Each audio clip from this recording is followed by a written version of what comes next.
In September 1941, the first Me-109 F1 and F2s appeared in the theatre with the arrival of the second Gruppe of JG-27. While the African theatre produced a number of stars among the ranks of the Jagdflieger, none shone more brightly than Lieutenant Hans Joachim Marseille. Although his final tally of 158 confirmed aerial victories at the time of his death on the 30th of September 42 was much less than the very high scores of many aces serving in Russia, all of Marseille's kills had been against the RAF in the West and North Africa. Here, the skills of the British and Commonwealth pilots were generally of a higher order than those of the Red Air Force. Indeed, Adolf Galland placed Marseille in the foremost rank of the Experten when he described him as the unrivaled virtuoso of the fighter pilots. He first saw service in 1940 when he joined the 4th Gruppe of JG-52. His scoring career took a while to take off, achieving just 6 victories in his time on the Channel front. His behaviour and attitude at this time did little to endear him to his unit commander, Johannes Steinhoff. Transferred to 1st Gruppe of JG-27 at the end of 1940, thence to North Africa in March, his tally of skills began to grow rapidly thereafter. In his preferred mount of the Bf-109F, his intuitive skills as a pilot enabled him to dispatch enemy aircraft with an economy of ammunition that became legendary.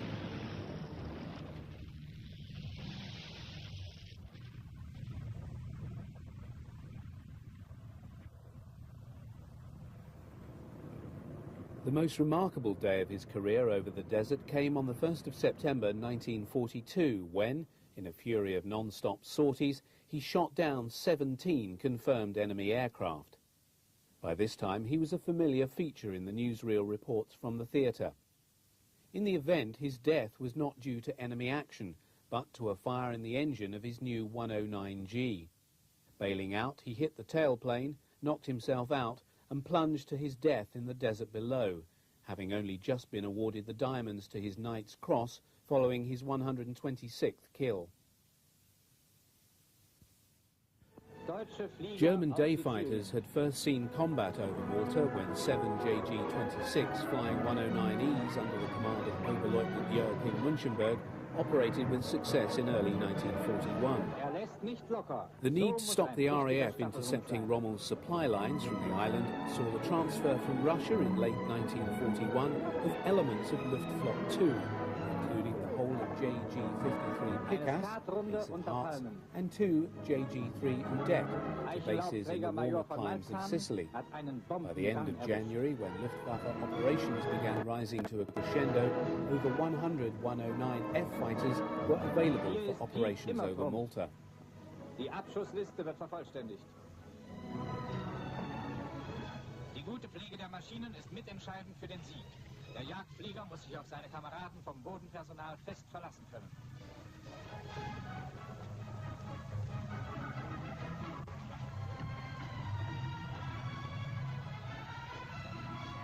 Blocky muss verschwinden.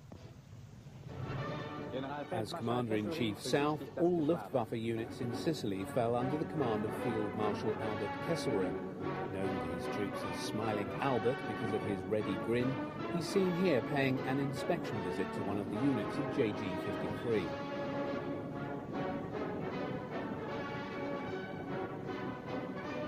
The winter rains on the island have turned much of the ground into glutinous mud, as Kesselring nearly discovers to his cost. The rains also led to the landing fields being reduced into muddy tracks. The Field Marshal also takes the opportunity to take a closer look at an Me-109F.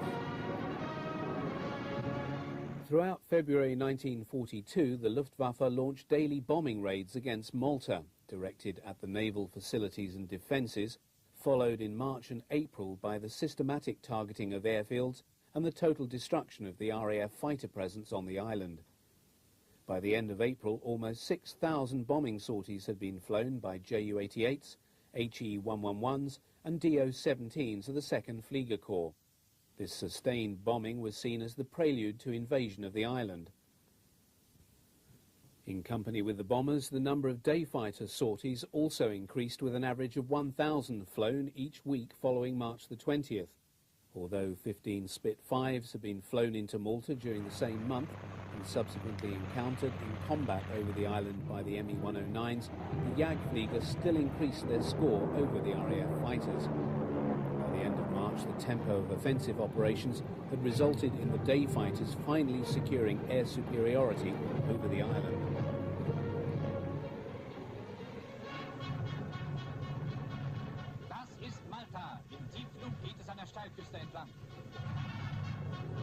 Gun camera film from 109Fs operating over the island records the destruction of a number of Hawker Hurricane fighters. This was the primary RAF fighter defending the island until the arrival of the Spitfire. Its performance was significantly less than that of the 109F and usually ended up coming off worst in air-to-air combat. In 1942, the Hurricane was increasingly being replaced by the Spitfire in the Desert Air Force's fighter role, being employed far more as a ground attack type and fighter bomber.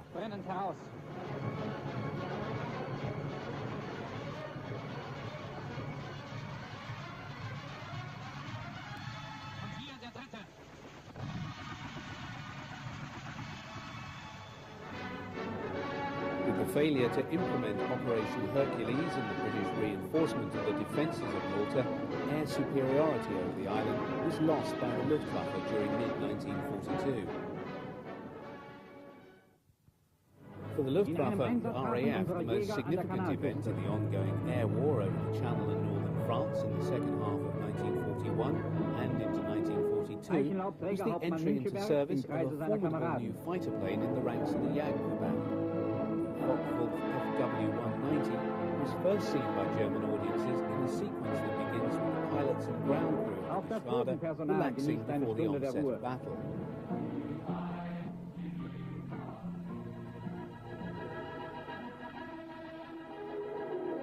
The alarm is sounded as an incoming RAF raid is reported. Ground crew and flak gunners race to their charges and man their stations.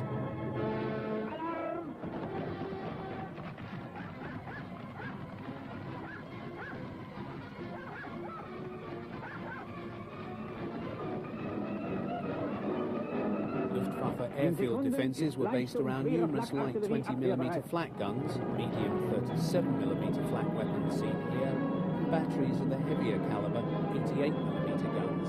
These would provide the first line of defence against the incoming hostiles.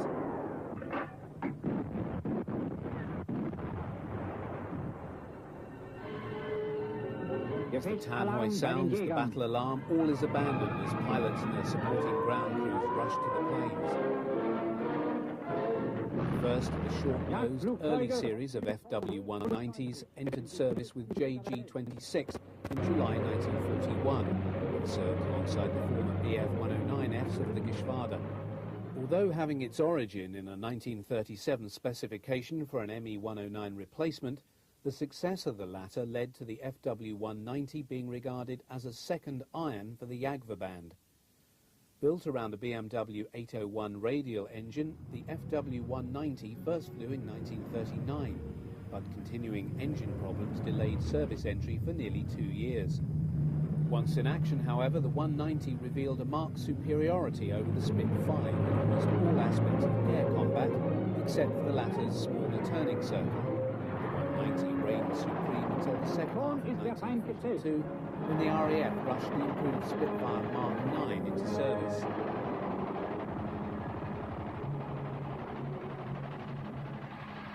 Der erste Treffer. Der Brite stürzt brennend ab.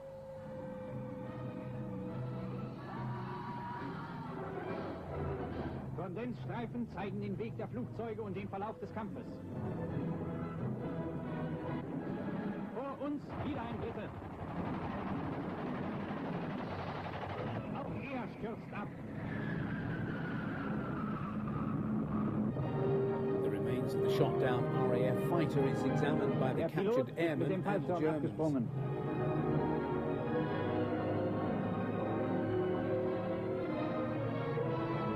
Returning Me-109s and FW-190s fly over the airfield, a number waggling their wings to indicate victories in the air battle.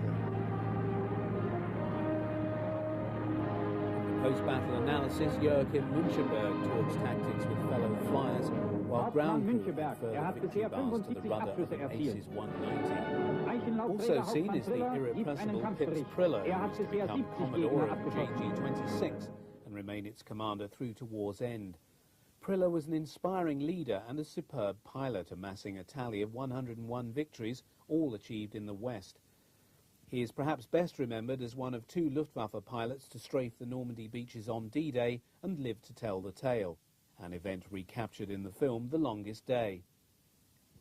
The alarm sounds once again as a further raid, this time by RAF light bombers, is reported inbound. The pilots rush to their planes and there is a further scramble as 109s and 190s roar off to attack the enemy aircraft. The Luftwaffe fighters home in on the defending fighters as the gun cameras catch more shots of RAF fighters being shot at and brought down.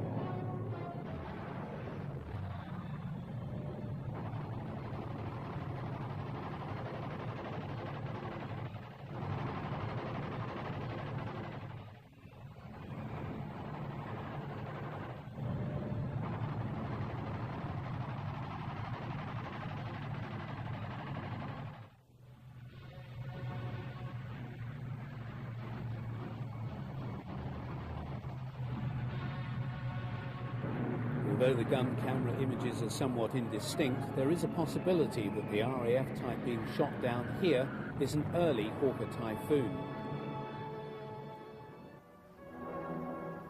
Although only crashed RAF aircraft are shown here being sent for scrap in Germany, 1942 also witnessed the appearance of the first fighters and bombers over France wearing the US stars and bars.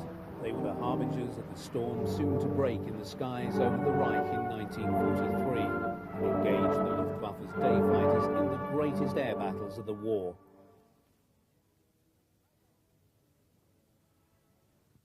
Of 158 confirmed aerial victories at the time of his death on the 30th of September 42 was much less than the very high scores of many aces serving in Russia. All of Marseille's kills had been against the RAF in the West and North Africa. Here, the skills of the British and Commonwealth pilots were generally of a higher order than those of the Red Air Force.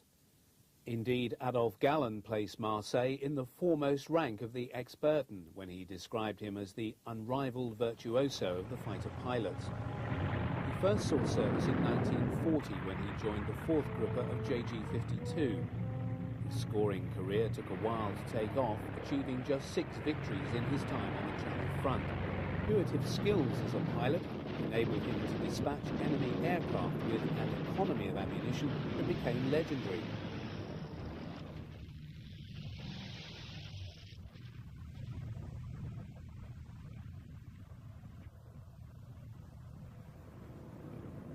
The most remarkable day of his career, his behaviour and attitude at this time did little to endear him to his unit commander, Johannes Steinhoff.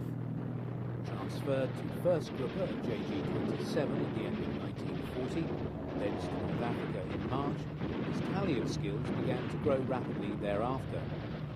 In his preferred mount at the Bf-109F, in September 1941, the first Me-109 F1 and F2s appeared in the theatre with the arrival of the 2nd Grupper of JG-27. While the African theatre produced a number of stars among the ranks of the Jagdflieger, none shone more brightly than Lieutenant Hans Joachim Marseille. Although his final tally